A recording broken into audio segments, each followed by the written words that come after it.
Olá, eu sou Carlos Xavier, este aqui é o Theo de Datas e agora eu gostaria de compartilhar com você um estudo sobre o Salmo 89. O título que eu dei para este estudo é A Esperança Triunfa sobre a Angústia. E você pode acompanhar também o conteúdo do Theo de Datas no formato de podcast. O link para o podcast do Theo de Datas você sempre encontra nos vídeos aqui do YouTube.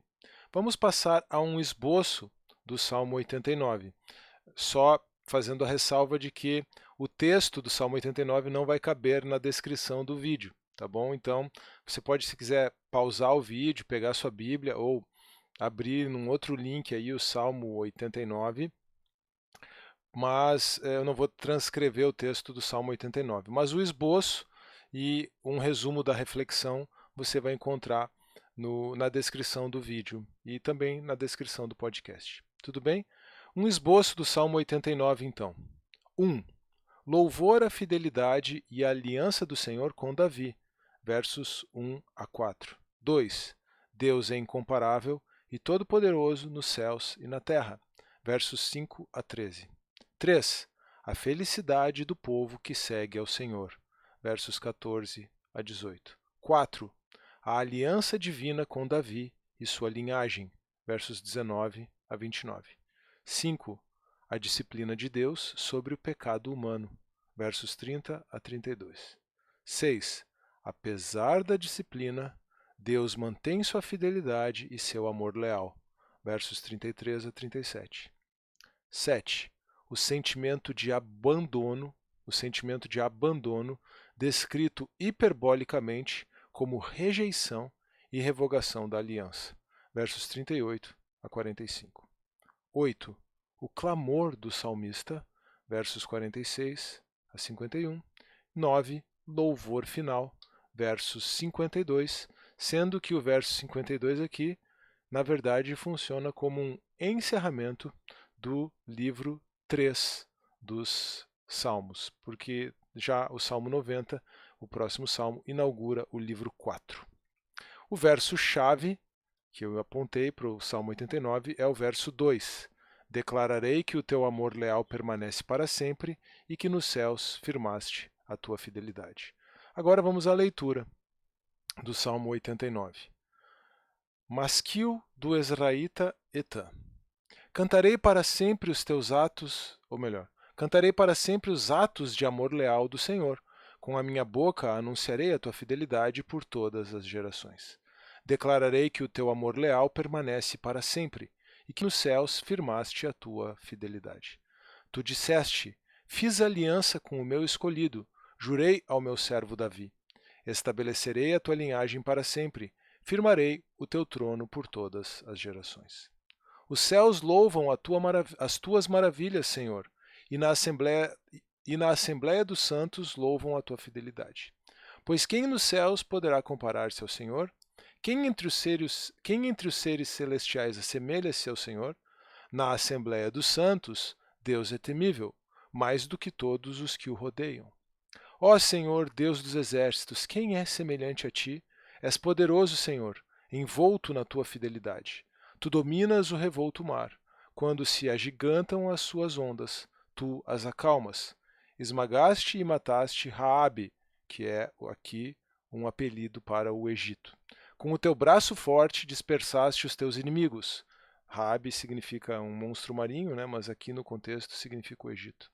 Os céus são teus e tua também é a terra. Verso 11. Fundaste o mundo e tudo o que nele existe. Tu criaste o norte e o sul. O Tabor e o Hermon cantam de alegria pelo teu nome. O teu braço é poderoso, a tua mão é forte, exaltada é a tua mão direita. A retidão e a justiça são os alicerces do teu trono. O amor e a fidelidade vão à tua frente. Bem-aventurado o povo que aprendeu a aclamar-te, Senhor, e que anda na luz da tua presença. Sem cessar, exultam no teu nome e alegram-se na tua justiça. Pois tu és a glória da força deles, e pelo teu favor exaltas o nosso poder. Sim, Senhor, tu és o nosso escudo. Ó Santo de Israel, tu és o nosso Rei. Em uma visão falaste um dia, e aos teus fiéis disseste: concedi ajuda a um guerreiro, exaltei um homem escolhido dentre o povo. Encontrei o meu servo Davi, Ungi-o com o meu óleo sagrado. A minha mão o susterá, e o meu braço o fará forte. Nenhum inimigo o enganará, nenhum injusto o oprimirá. Esmagarei diante dele os seus adversários e destruirei os seus inimigos. A minha fidelidade e o meu amor leal o acompanharão, e pelo meu nome aumentará o seu poder. A sua mão dominará até o mar, a sua mão direita até os rios. Ele me dirá: Tu és o meu Pai, o meu Deus, a rocha que me salva. Também o nomearei o meu primogênito, o mais exaltado dos reis da terra. Manterei o meu amor leal por ele para sempre, e a minha aliança com ele está assegurada. Firmarei a sua linhagem para sempre, e o seu trono durará enquanto existirem céus. Se os seus filhos abandonarem a minha lei e não seguirem as minhas ordenanças, se violarem os meus estatutos e deixarem de obedecer aos meus mandamentos, com a vara castigarei o seu pecado e a sua iniquidade com açoites. Contudo, não afastarei dele o meu amor leal. Jamais desistirei da minha fidelidade. Não violarei a minha aliança, nem modificarei as promessas dos meus lábios. De uma vez para sempre jurei pela minha santidade, e não mentirei a Davi, que a sua linhagem permanecerá para sempre, e o seu trono durará como o sol. Será estabelecido para todo sempre como a lua, a fiel testemunha no céu. Tu, porém, o rejeitaste, recusaste-o e te enfureceste com o teu ungido. Revogaste a aliança com teu servo. Lembre que, diante de tudo que o Salmo construiu anteriormente, isso aqui é uma linguagem hiperbólica. Revogaste a aliança com o teu servo e desonraste a sua coroa, lançando-a ao chão.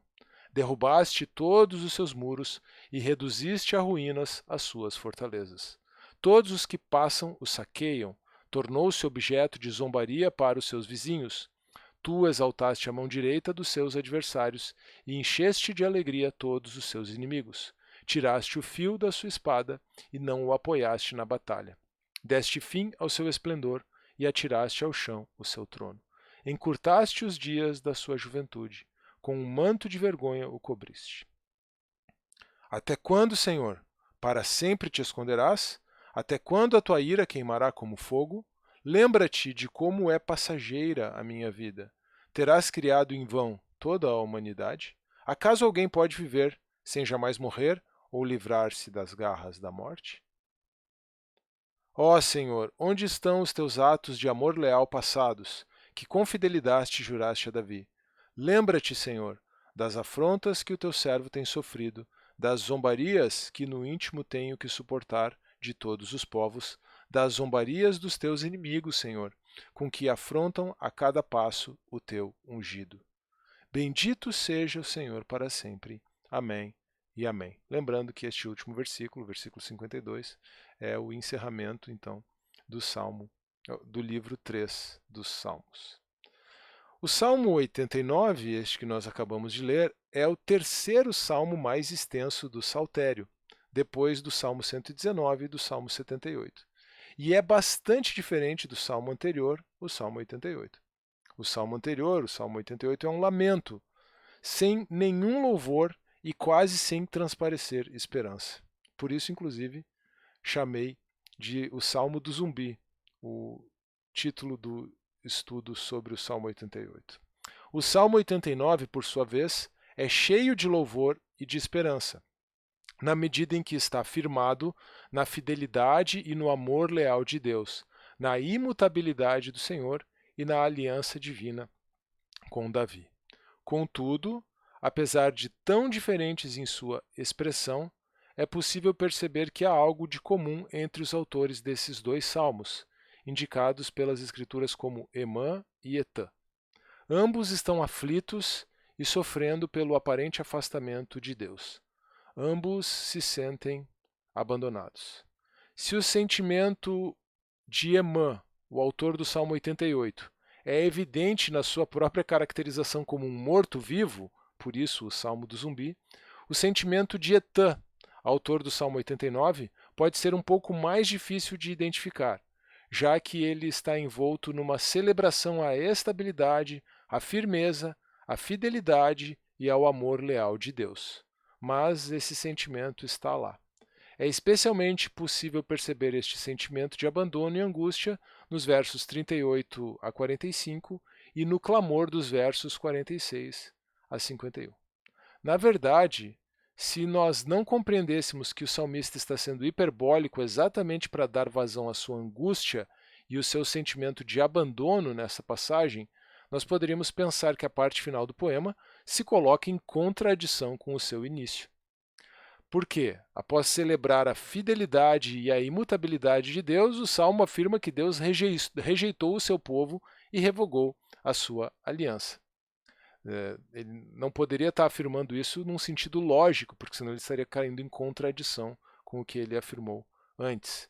Mas essa é uma descrição muito forte da condição de desespero na qual o povo se encontra, possivelmente em razão de uma derrota militar que serviu depois para ilustrar o cativeiro babilônico, já que este salmo foi arranjado sob o livro 3.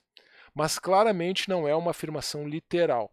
Do contrário, não sobraria espaço para o clamor que encaminha a canção para o seu encerramento, imediatamente antes do verso final de louvor. O que não é uma afirmação literal? Essa afirmação de que Deus revogou a sua aliança. Assim, o Salmo 89 tem uma estrutura literária habilmente composta para conduzir exatamente a esse clamor final. Ele inicia com expressões grandiosas de louvor à fidelidade de Deus, conta a felicidade do povo que segue ao Senhor e descreve a aliança divina com Davi e sua linhagem. Depois, no entanto, o Salmo introduz um importante aspecto do caráter justo de Deus, que é a disciplina divina sobre o pecado humano. Essa disciplina sobrevém mesmo aos descendentes de Davi. E ela foi o motivo do cativeiro. E nós podemos, inclusive, compreender que a porção do Salmo que a relembra aponta para o sacrifício vicário de Cristo Jesus, a morte do Filho de Deus na cruz em nosso lugar. É essa disciplina que leva à condição atual do salmista, mas é a fidelidade de Deus que se torna o motivo do clamor e da esperança manifesta no louvor final. Já que eu mencionei Cristo aqui no aspecto da disciplina, também quando o salmista celebra a fidelidade de Deus com Davi e celebra o fato de que um descendente de Davi vai estar sempre no trono e que o trono de Davi vai estar firmado nos céus, claramente toda essa parte do Salmo 89 tem um caráter messiânico apontando para Cristo. Voltando àquela comparação entre o Salmo 88 e o Salmo 89 para encerrar. Se o Salmo 88 serve como um modelo de oração em momentos nos quais nós não conseguimos fazer nada além do que descrever a Deus a situação em que estamos e os nossos sentimentos, o Salmo 89 nos relembra que, não importa quão adversas sejam as circunstâncias, a fidelidade de Deus e o seu amor leal manifestos em Cristo Jesus são suficientes para alimentar nossa esperança e fundamentar um clamor sincero a Deus, sempre podendo se traduzir em motivo de celebração e louvor vibrantes da nossa parte, por mais angustiados que possamos estar. Eu agradeço a sua atenção, eu espero que você tenha gostado desse conteúdo, espero que ele tenha sido tanto instrutivo quanto edificante. Se for esse o caso, não se esqueça, por favor, de deixar o seu like no vídeo no YouTube, de acompanhar o Teodidatas no formato de podcast, link na descrição do vídeo no YouTube, de deixar o seu comentário, isso também é sempre muito importante, de se inscrever no canal, caso você ainda não seja inscrito, e de compartilhar este conteúdo com alguém que você imagina que possa se beneficiar desse estudo. Um grande abraço, Deus abençoe você e até a próxima.